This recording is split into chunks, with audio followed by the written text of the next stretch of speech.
Lupakan apa yang kamu pelajari di buku sejarah sekolah. Right? Brothers bukanlah manusia pertama yang menaklukkan langit.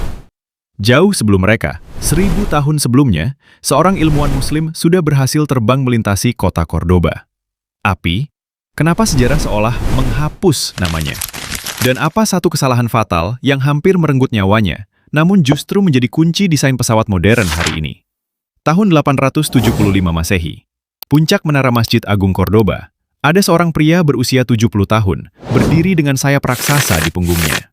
Ribuan orang di bawah menahan napas, mengira pria tua ini sudah gila. Tanpa ragu, dia mengucapkan bismillah dan melompat ke jurang udara. Di detik itu, dunia berubah selamanya. Pria ini adalah Abbas bin Firnas. Dia bukan sekedar pemberani yang nekat, tapi seorang jenius yang menggunakan teknik observasi alam yang sangat rahasia. Dalam video ini, kita akan membedah bagaimana teknik biomimikri miliknya bekerja, dan mengapa satu detail kecil yang dia lupakan bisa menjadi pelajaran terbesar untuk kesuksesan hidup kita sekarang. Untuk memahami kejeniusannya, kita harus kembali ke masa keemasan Andalusia. Saat itu, Cordoba adalah pusat sains dunia. Di saat Eropa masih dalam kegelapan, para ilmuwan muslim seperti Abbas bin Firnas sudah sibuk membedah cara kerja alam semesta di perpustakaan-perpustakaan megah. Rahasia kedua adalah material innovation.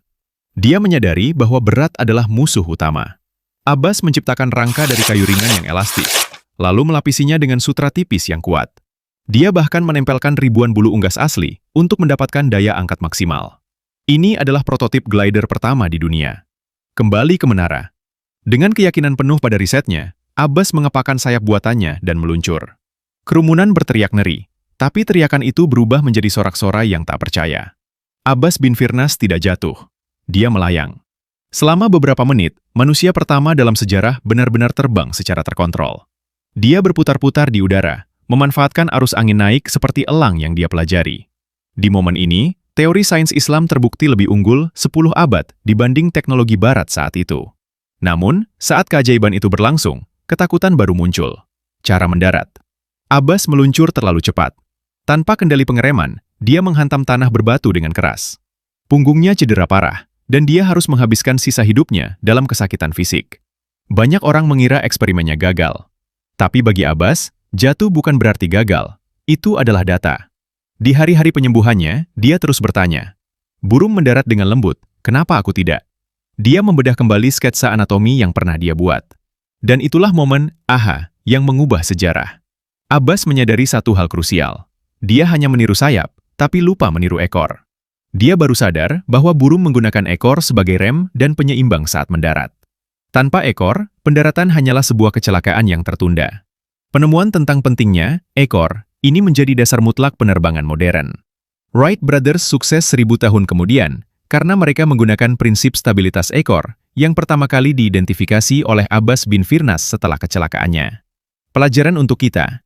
Banyak dari kita punya ambisi besar untuk terbang, sukses, tapi lupa menyiapkan ekor, manajemen risiko, dan evaluasi. Kita sering terlalu fokus pada cara naik, sampai lupa memikirkan bagaimana cara bertahan saat situasi menjadi sulit. Hari ini, nama Abbas bin Firnas diabadikan sebagai nama bandara dan kawah di bulan. Dia membuktikan bahwa keberanian tanpa riset adalah nekat, tapi riset tanpa keberanian tidak akan pernah mengubah dunia. Wright Brothers mungkin menyempurnakannya, tapi Abbaslah yang membuka jalannya. Dari kisah Abbas bin Firnas, kita belajar bahwa satu kegagalan detail bisa memberikan pelajaran bagi jutaan orang selama ribuan tahun. Menurut kamu, apakah sejarah sengaja menyembunyikan kisah ini?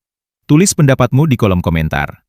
Jangan lupa klik subscribe untuk teknik sukses dari tokoh hebat lainnya. Saya, kamu dan kita akan maju terus.